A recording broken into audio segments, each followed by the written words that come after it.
Hello, Incata. Hang on, let me adjust my camera here. Hi, my name is Corinne McKay, and I did a session for you guys last week about association volunteering for associations in the translation and interpreting sector, and we had some issues with the recording, unfortunately.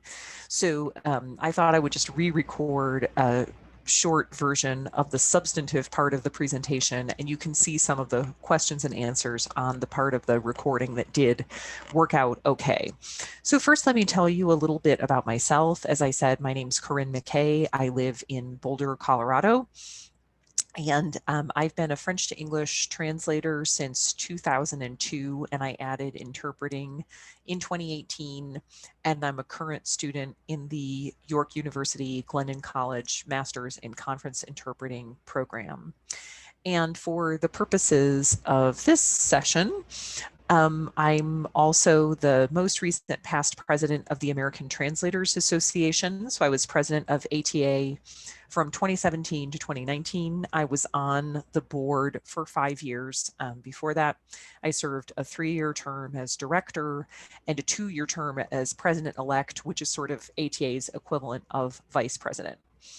And as I mentioned, I live in Colorado, and actually how I got started in the translation industry was as the newsletter editor for the Colorado Translators Association about 18 years ago, when we still used to print and mail a paper copy of the newsletter to every single member.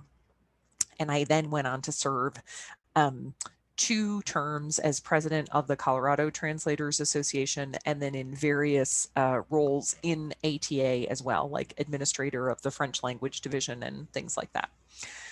So volunteering for translators associations, professional associations, has been really instrumental, I think, both to my development as a professional and to my actual career. So both to my own skills and confidence in my skills and to my actual career as a translator and interpreter. So my first year of freelancing, which was sort of 2002 to 2003, I earned $9,000, and I was incredibly proud of that $9,000. And of that $9,000, about half came from clients that I cold contacted, and about half came from contacts I made through the Colorado Translators Association.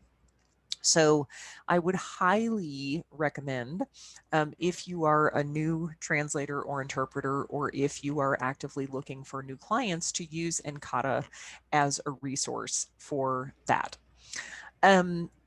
A few things I think you should think about when you are considering a volunteer position in a translators association. So one thing that's a little counterintuitive, but I think is true, is, everyone says, oh, you should treat your volunteer work like a paid translation or interpreting job. And I agree with that.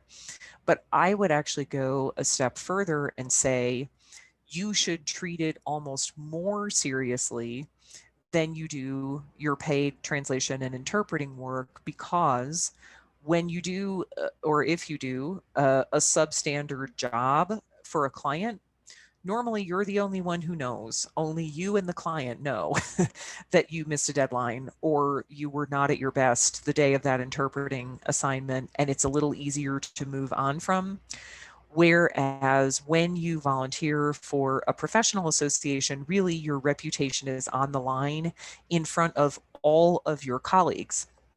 And I can tell you for sure from my experiences in Colorado Translators Association and ATA that there are people who I would highly recommend for paid work assignments, and there are people who I would never recommend for paid work assignments, simply based on factors like reliability, consistency, ability to follow through on what they say they're going to do.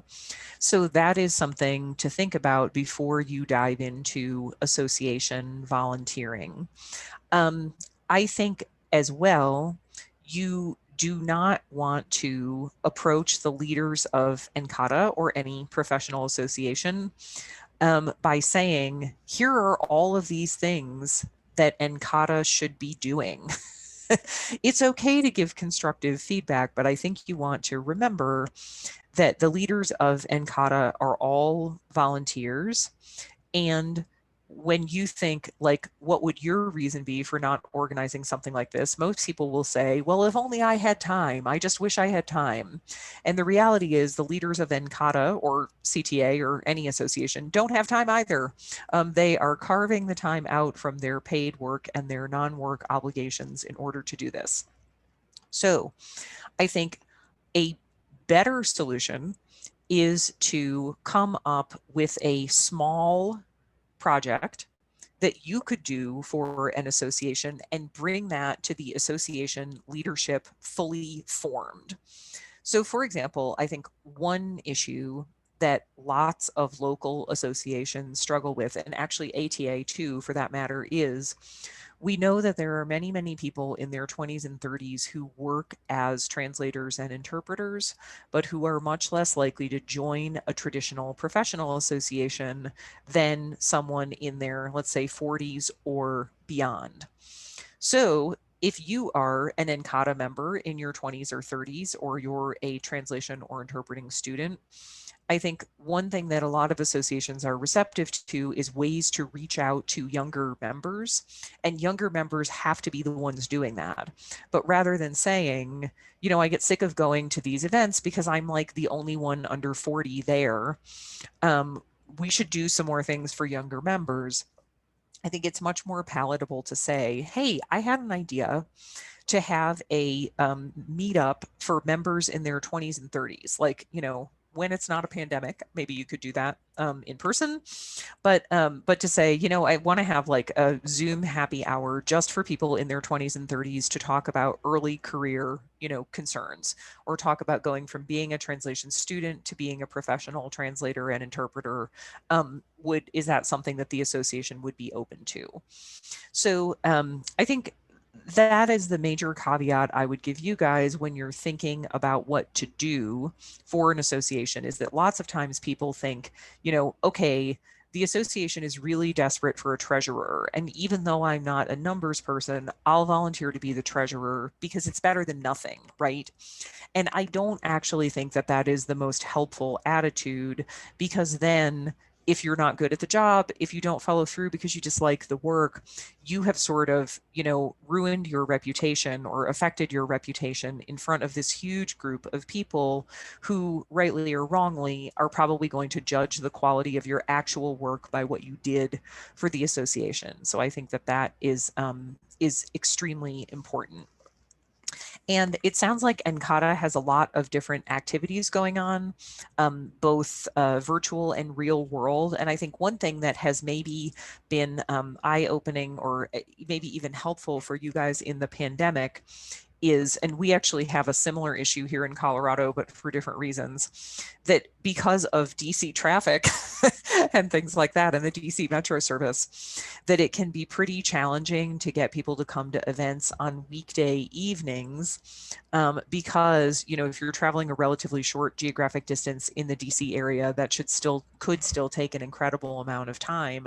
And so, especially if it's like a 1-hour presentation where the main purpose is to absorb the information, it's much more expeditious to do that online. And for us in Colorado, we have a similar issue, except caused by the mountains.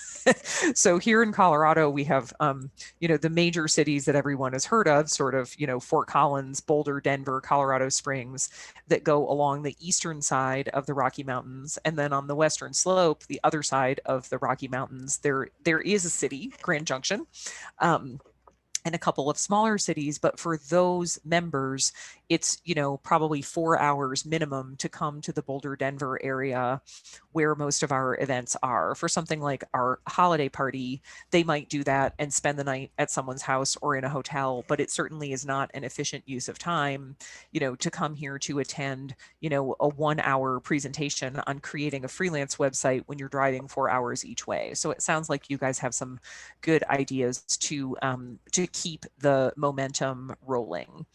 So to close, I think that volunteering or involvement in professional associations can be an outstanding way both to build your skills and confidence as a freelancer and to build your client base.